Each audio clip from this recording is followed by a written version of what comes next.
So now what I want to talk about is I want to talk about external validity, okay?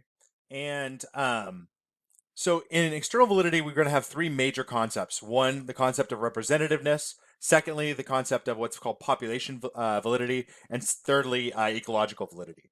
So let's start out with representativeness because this is really what will allow us to, kind of validate our study. So representativeness relates to our ability to generate our results to a population, right? So we imagine, right, that we have a population, a group of people that we want to know something about, and then we'll have a sample that's a subset of that population. Now, so what will happen is that we'll get findings from our sample, right? We take data from the sample, we go out, we find things from the sample, and then we say, okay, now I know something about this sample. That's always going to be the truth because that's who we're collecting data from. The question is whether or not the information that I got from my sample is valid for the entirety of the population. And if it's not, right, then we have a problem of representativeness. We have a problem of actually inference, right? Basically, I found out something about a sample, but it's not really germane to the entire population, right? Okay.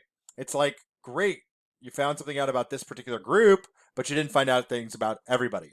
I'll give you an example. Let's say, for example, we want to know the heights of Santa Ana College students. And what we do is we sample the 12 members of the men's basketball team. Now, what you're going to get is you're going to get some very tall people, right? And their average height is going to be very tall. That's just the truth. That's how that works. And so the problem is that if we said, well, is that representative of the entire Santa Ana College population? The answer is no, right? The average height for men in the men's basketball team is probably like 6'4", 6'5", maybe 6'6". I'll tell you what, that's less than 0.5% of the population. The average for Santa Ana College is probably around, for men at least, it's probably around 5'7" or 5'8". So consequently, the sample that we took was not representative. All right. And so consequently, our study is totally invalid. Right? Somebody comes up to you and says, hey, the average height of Santa Ana College students is 6 feet 6 inches tall. You're not going to believe that. You're going to be like, no, that's not right. That's incorrect. Okay, right? And so what we want to do is we want to analyze our sample to determine whether or not the sample is actually representative in key aspects, right? It doesn't mean that they're necessarily the same for everything, just in key respects. Um, so these are the two key respects right here. This first one here, the sample does not look enough like our population in key respects for us to make inferences about the population, okay? Or our sample is not actually collected from our population. So this actually, strangely enough, does happen. They're not so much anymore because publications won't allow you to do that. But there are people trying to make claims about populations, right, that they didn't actually go out and study. They studied some other population and then they tried to infer it onto a new population, right? That's problematic too. Okay.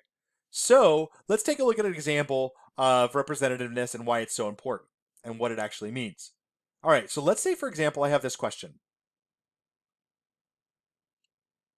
So let's say, for example, I have this question, and the question says, suppose that we wanted to find out if California community college students are being successful in mathematics.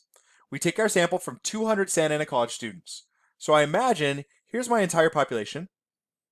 Okay, right? Here is all community college students in California, by the way. Cool. And then there's a subset called Santa Ana college students.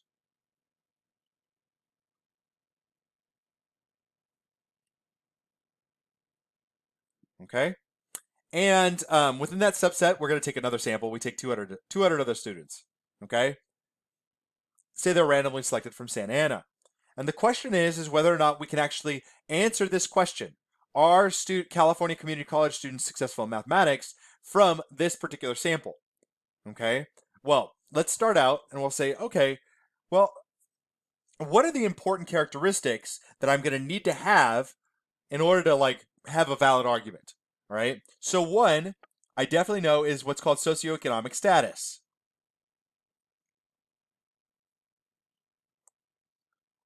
right? Basically, how much money are in their households, all right? Um, and then I also, another one actually that plays a role is race. Race is going to play a role, okay? And then race, socioeconomic status. We may also look at things like level of parental education. So let's say those are the three variables that we think are really important, okay? So these are the three things that I need to make sure are basically the same for both.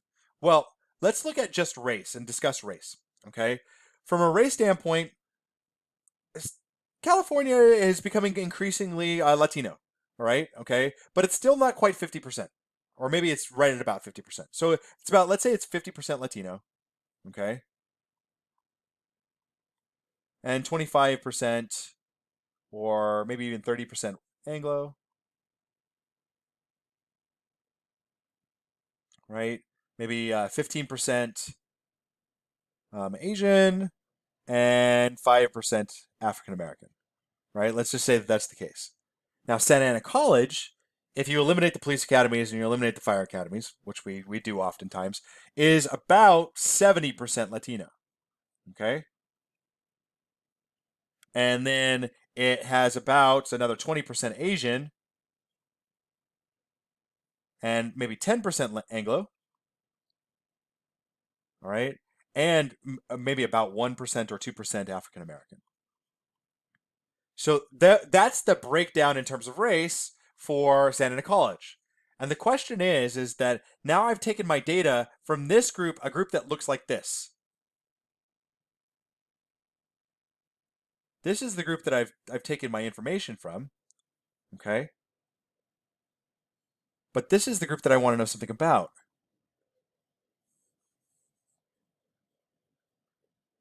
Can I draw valid conclusions? And the answer is probably no. I have a problem with validity here. I have a problem with representativeness, okay? The sample is not representative of the population.